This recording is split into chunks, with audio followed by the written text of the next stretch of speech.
پاکستان دنیا کے ان 10 ممالک میں شامل ہے جو قدرتی آفات سے سب سے زیادہ متاثر ہوتے ہیں۔ اس وقت پاکستان کے سب سے بڑے صوبے میں سیلابی صورتحال ہے جس کے باعث 13 افراد جاں بحق ہو گئے ہیں، جبکہ مالی نقصان کا اندازہ لگانا ابھی مشکل ہے۔ قادر آباد کے مقام پر پانی کے بہاؤ میں کافی کمی واقع ہوئی ہے، لیکن خطرہ ابھی ٹلا نہیں ہے کیونکہ شادرہ اور گنڈا سنگھ بالا کے مقام پر انتہائی اونچے درجے کی سیلابی کیفیت برقرار ہے۔ ان دونوں مقامات پر پانی کے بہاؤ میں مسلسل اضافہ دیکھنے میں آ رہا ہے، جس کے باعث انتظامیہ سمیت تمام ادارے ہائی الرٹ پر ہیں۔ شادرہ سے 2.5 لاکھ کیوسک پانی کا ریلا بآسانی گزر سکتا ہے۔ اس وقت شادرہ کے مقام سے 2,10,000 کیوسک پانی کا ریلا گزر رہا ہے اور وقت کے ساتھ ساتھ اس میں مسلسل اضافہ بھی ہو رہا ہے۔ اس طرح جسڑ کے مقام پر بھی اونچے درجے کا سیلاب ہے اور یہاں پر بھی پانی کے بہاؤ میں مسلسل اضافہ دیکھنے میں آ رہا ہے۔ یہاں یہ بات قابل ذکر ہے کہ جسڑ میں پانی کا یہ بہاؤ شادرہ میں آئے گا جہاں پہلے ہی انتہائی اونچے درجے کی سیلابی کیفیت ہے۔ بھارت کی جانب سے ریلوں کی صورت میں پانی چھوڑے جانے سے دریائے راوی، چناب اور ستلج میں سیلابی صورتحال ہے۔ بھارت نے اس مانسون سیزن میں پانی چھوڑنا ہی تھا کیونکہ جس طرح انہوں نے ایک پورا ڈرامہ رچا کر مئی میں انڈس واٹر ٹریٹی کو معطل کیا، اس کے پیچھے چھپے بھارتی عزائم صاف نظر آ رہے تھے۔ بھارت ہمارا دشمن ہے اور دشمن سے بھلا خیر کی توقع کیسی، لیکن ہم نے خود کے ساتھ کیا کیا ہے؟ ایک تو چلیں کلاؤڈ برسٹ کا معاملہ ہے، لیکن دریائی سیلاب کی صورتحال تو اس بات پر منحصر ہوتی ہے کہ ہم نے خود کیا انتظامات کیے ہیں، ہماری اپنی کتنی تیاری تھی اس سب صورتحال سے نمٹنے کے لیے، ہم نے اس سے پہلے کیا کبھی سوچا بھی ہے؟ آج وزیر اعلیٰ پنجاب مریم نواز سیلابی صورتحال کا جائزہ لینے کے لیے کافی متحرک نظر آئیں۔ میڈیا سے گفتگو کرتے ہوئے ان کا کہنا تھا کہ پانی کو سٹور کرنے کے لیے انفراسٹرکچر بنانا بہت ضروری ہے اور آج سے میں اس پر بیٹھ کر کام کروں گی۔ 1.5 سال کے عرصے میں آپ نے اس حوالے سے کیا کیا ہے؟ وزیر اعلیٰ مریم نواز کو بخوبی اس بات کا ابھی ادراک ہے کہ کوئی چیز اوور نائٹ نہیں ہوتی۔ تو حضور والا 2022 کے سیلاب کی تباہ کاریوں سے آپ نے کیا سبق سیکھا تھا؟ وزیر اعلیٰ بنتے ہی کیا آپ نے کوئی ٹیم بٹھائی؟ اگر نہیں بٹھائی تو کیوں نہیں بٹھائی جس کا آج آپ اپنی گفتگو میں تذکرہ کر رہی تھی؟ آپ کو یہ خیال پہلے کیوں نہیں؟ صاحبہ پنجاب وہ صوبہ ہے جہاں پر آپ کا خاندان چند سال نکال کر بلا شرکت غیرے 1985 سے برسر اقتدار رہا ہے۔ آج آپ ہمیں بتا رہی ہیں کہ بارش کے پانی سمیت دریائے پانی کی سٹوریج کے لیے پاکستان کے سب سے بڑے صوبے کے پاس کوئی انتظامات ہی نہیں ہیں، جو ہیں وہ ناکافی ہیں۔ تو تھوڑا سا ان پر بات کریں گے کیونکہ سیلاب کی تباہ کاریاں ان کا سلسلہ جاری ہے، ساتھ ساتھ ہم دیکھ رہے ہیں اس طرح کی کچھ آپٹکس بھی گورنمنٹ کی طرف سے جاری ہیں۔ گراؤنڈ پر سچویشن کیا ہے وہ بھی انڈرسٹینڈ کرنے کی کوشش کریں گے اور ہم فیوچر میں کیا کر سکتے ہیں، کیونکہ جیسے میں نے ابھی کہا اوور نائٹ سولوشنز نہیں ہوتے ان مسائل کے، لیکن پھر بھی نقطہ آغاز کیا ہو سکتا ہے۔ ہمارے ساتھ جو مہمان شخصیات موجود ہیں ہم تعارف کروا کے گفتگو کا آغاز کریں گے۔ واٹر ایکسپرٹ ہیں اسلام آباد اسٹوڈیو سے ڈاکٹر حسن عباس نے جوائن کیا، بہت شکریہ سر آپ کا آپ کے وقت کے لیے۔ فارمر کمشنر ہیں انڈس واٹر کمیشن کے جماعت علی شاہ صاحب موجود ہیں، بہت شکریہ سر آپ کا بھی آپ کے وقت کے لیے، اور تھوڑا بہت ہم نیوز کے نمائندگان جو ہیں ان کو بھی شامل کرنے کی کوشش کریں گے جو زیادہ افیکٹڈ ایریاز ہیں، اور ساتھ ساتھ کوئی اپڈیٹس لینے کی کوشش بھی کریں گے۔ میں جماعت علی شاہ صاحب سر آپ سے اگر گفتگو کا آغاز کر لوں گی، جو ساری صورتحال ہوئی ہے سر اس کو آپ کس طریقے سے اینالائز کرتے ہیں؟ گورنمنٹ کی طرف سے بڑی کوئی مکسڈ باتیں ہم دیکھ رہے ہیں کہ ہمیں سننے کو مل رہی ہیں سر۔ وفاقی وزیر ہیں احسن اقبال صاحب، وہ یہ کہتے ہیں کہ پانی روکتا ہے پھر ریلوں کی صورت میں پانی کو چھوڑ دیتا ہے، اور 1988 کے بعد یہ سب سے بڑا جو سیلاب ہے اس کا ہمیں سامنا ہے۔ ایٹ دا سیم ٹائم جو ہمارے وزیر دفاع ہیں خواجہ آصف صاحب، وہ یہ کہتے ہیں کہ بھارت کے آبی جارحیت کے کوئی ثبوت نہیں ملے ہیں۔ آپ اس سچویشن کو کیسے اینالائز کر رہے ہیں؟ بہت شکریہ جی محترمہ۔ As a matter of fact جو اپر کیچمنٹس ہیں، یہ جو دریا ہماری طرف انڈیا اور مقبوضہ کشمیر سے آ رہے ہیں، اس میں سب میں زیادہ بارش ہوئی ہے ایکسیپٹ جیلم میں کم بارش ہوئی ہے، اسی طرح چناب کی کیچمنٹ میں ہوئی ہے، راوی اور ستلج کی کیچمنٹ میں کافی بارش ہوئی ہے۔ اب ظاہر ہے کہ جب بارش زیادہ ہوگی تو چناب پر تو کوئی قابل ذکر ڈیم انڈیا کا نہیں ہے، وہاں پر تو run of river hydro electric plants ہیں، ظاہر ہے کہ جو پانی وہاں سے جنریٹ ہوگا وہ نیچے ہی آئے گا۔ تو اسی طرح مرالا ہیڈ ورکس پر کافی پانی آیا بارش کی وجہ سے۔ اب آگے آ جائیں آپ اس پر راوی پر اور ستلج پر۔ راوی اور ستلج پر انڈیا کے ڈیمز ہیں، لیکن جب وہ ڈیم بھرنے کے قریب ہوتے ہیں تو ظاہر ہے وہ پانی اس میں ریلیزز کر دیتے ہیں اور ڈیم میں کچھ کوشن رکھتے ہیں تاکہ مزید اگر اوپر بارش ہو تو اس پانی کو وہ ایبزارب کر سکے۔ اب پاکستان کا جو سندھ طاس معاہدہ ہے انڈیا کے ساتھ، اس کے تحت یہ لکھا گیا ہے کہ غیر معمولی جب ڈسچارجز ہوں گے ریور میں یا فلو ہوگا تو انڈیا ایڈوانس انفارمیشن جو ہے ہمیں پرووائڈ کرے گا، لیکن انفارچونیٹلی اس سال انڈیا نے یہ ٹائملی انفارمیشن پاکستان کو نہیں دی۔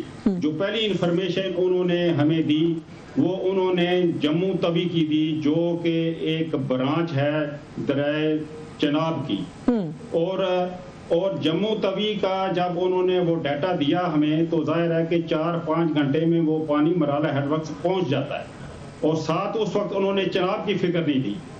تو زیادہ میں سمجھتا ہوں کہ یہ ٹائملی انفارمیشن جو وہاں سر جب ہم کہتے ہیں کہ ٹائملی انفارمیشن دینی ہے بھارت کو، تو کتنا عرصہ یہ ٹریٹی کیا کچھ وضاحت سے بتاتی ہے کہ کتنا وقت پہلے ان کو بتانا چاہیے؟ کیونکہ وزیر دفاع صاحب تو کہہ رہے ہیں کہ بھارت نے 2 دفعہ بتایا ہے، پہلے بھی انفارم کیا ہے اور ریلیز کرنے کے بعد بھی انفارم کیا ہے. لیکن یہ ہمارا اس میں تو لکھا ہے کہ جتنا ممکن جلدی ہو سکے. اب یہ جو سائنسی دنیا ہے اس میں کم از کم جو ہمارا 89 میں انڈیا سے یہ ایگریمنٹ تھا، وہ ہمیں ٹیلی فون کے ذریعے ہمارے دفتر کو جو ہے وہ اطلاع کرتے تھے ڈائریکٹ نیو دلی سے لاہور میں. ٹھیک ہے. وہ اب دفتر اسلام آباد میں ہے، لیکن وہ انہوں نے جو فلڈ سال قائم ہی نہیں کرنے دیا، وہ ٹریٹی کو ہیلڈ اینڈ ابیس کیے بیٹھے ہیں. تو ہمیں کیسے اطلاع ملی؟ میں سمجھتا ہوں کہ انڈیا نے جو معاہدہ کیا تھا وہ ایک تو ٹریٹی کی بائنڈنگ بھی تھی اس میں، لیکن انہوں نے خود کہا تھا کہ یہ ہیومینیٹیرین گراؤنڈ پہ ہے. تو اب یہ ساری ہیومینیٹیرین گراؤنڈ جو ہے وہ انڈیا بھول چکا ہے، اور صرف وہ کہتے ہیں کہ انہوں نے صرف دکھانے کے لیے کہ ہمیں جو ہے وہ جب پانی سر پر آ چکا تو ہمیں 2-3 بار اطلاع دی ہے، تو لہذا انڈیا کو ہم مورد الزام تو اس پہ ٹھہراتے ہیں، لیکن اس کے ساتھ ساتھ میں سمجھتا ہوں کہ ہمیں 100% انڈیا پر بینک نہیں کرنا چاہیے. ہماری اپنی کیپیسٹی بھی ہونی چاہیے. ہماری میٹرولوجیکل ڈپارٹمنٹ کی کیپیسٹی ہونی چاہیے کہ وہ ہمیں الارم کر سکے کہ وہاں پر بہت سخت بارش ہو رہی ہے. چلیں وہ کوانٹیٹیو ٹرمز میں نہیں دے سکتا کہ کتنی کیوسکس ہوگا، کمیں یہ تو بتا سکتے ہیں نا کہ یہ بہت بڑا ایک فلڈ آنے والا ہے، آپ اپنی تیاری جو ہے وہ کر لیں. تو اس کا بھی فقدان ہے، اس کو امپروو کرنے کی ضرورت ہے. باقی جہاں تک تعلق ہے کہ پریپیئرنس کا یا ریلیف کا، ریسکیو کا، تو وہ محل وہ کافی بہتر دکھائی دیا ہے. اس میں راوی اور ستلج اور اس کے چناب کے ایریاز میں، جیسے کہ ابھی قادر آباد میں اتنا پانی تھا، اس کی کیپیسٹی تھی کہ 9 لاکھ پانی وہ ڈسچارج کر سکتا ہے، لیکن وہاں پر 11 لاکھ پانی کا ریلا آیا تو انہیں بریچ کرنی پڑی. اچھا سر، پریپیئرڈنیس کے اوپر بھی میں کرتی ہوں، انڈیٹ ہو گئے ہیں، اس میں پانی داخل ہو گیا ہے. بالکل ٹھیک ہے سر، پریپیئرڈنیس پہ بھی بات کرتے ہیں. میں ذرا جانا بھی ایک ضروری عمل ہوتا ہے. بالکل ٹھیک ہے سر، میں ذرا ڈاکٹر صاحب کو گفتگو میں شامل کر لوں. میں آپ کی جانب آتی ہوں. ڈاکٹر حسن بھی موجود ہیں. سر تھوڑا سا یہ جو بھی پریپیئرڈنیس کی بھی بات ہو رہی ہے، ایک تو یہ جو اس وقت سچویشن ہے سیلابی، اس کو کس طریقے سے آپ دیکھ رہے ہیں؟ انڈس واٹر ٹریٹی کو بھارت ان ابینس رکھتا یا نہ رکھتا، آئیدر وے ہمیں تباہی فیس کرنی پڑ سکتی تھی، کیونکہ مانسون بھی ہیویئر ہو رہے ہیں اور پریڈکشنز ہے کہ فیوچر ایئرز میں اور بھی ہیویئر ہوں گے. تو تھوڑا سا ایک تو پہلے اس پہ بات کر لیں، پھر تھوڑا سا آگے پریپیئرڈنیس پہ بھی بات کرتے ہیں. دیکھیے، جب تک تو الزام تراشیوں کا تعلق ہے تو اس کا تو کوئی لمٹ نہیں ہے. اس میں سیاسی سٹیٹمنٹس بھی آ جاتی ہیں اور اس میں جو ہے وہ ٹیکنیکل سائڈ سے بھی آ جاتی ہیں، لیکن ہم نے جو ہے نا یہ دیکھنا ہے کہ ہمارے پاس کیا آپشنز ہیں. ہمیں پتا تھا as early as February this year کہ اس دفعہ کا مونسون ہیوی ہوگا. اس کے بعد میں اسی کی جو اوتھینٹیکیشن مارچ اور اپریل میں آئی. ورلڈ کلائمیٹولوجیکل جو تھے ادارے، انہوں نے بھی بتایا، ہمارے جو میٹرولوجیکل ڈپارٹمنٹ ہے اس نے بھی بتایا کہ جی اس دفعہ مونسون ہیوی ہوگا. اسی دوران انڈیا نے ٹریٹی کو ہیلڈ ان ابینس کیا اور ہمیں پتا تھا کہ اب وہ ڈیٹا شیئرنگ نہیں ہوگی. تو کیا مونسون سے پہلے ہم نے کوئی اس طرح کی ماڈلنگ کی، سیناریو ٹیسٹنگ کی، کوئی وار گیم کی کہ آگے اگر کوئی اس طرح کا ہوگا تو کیا ہوگا؟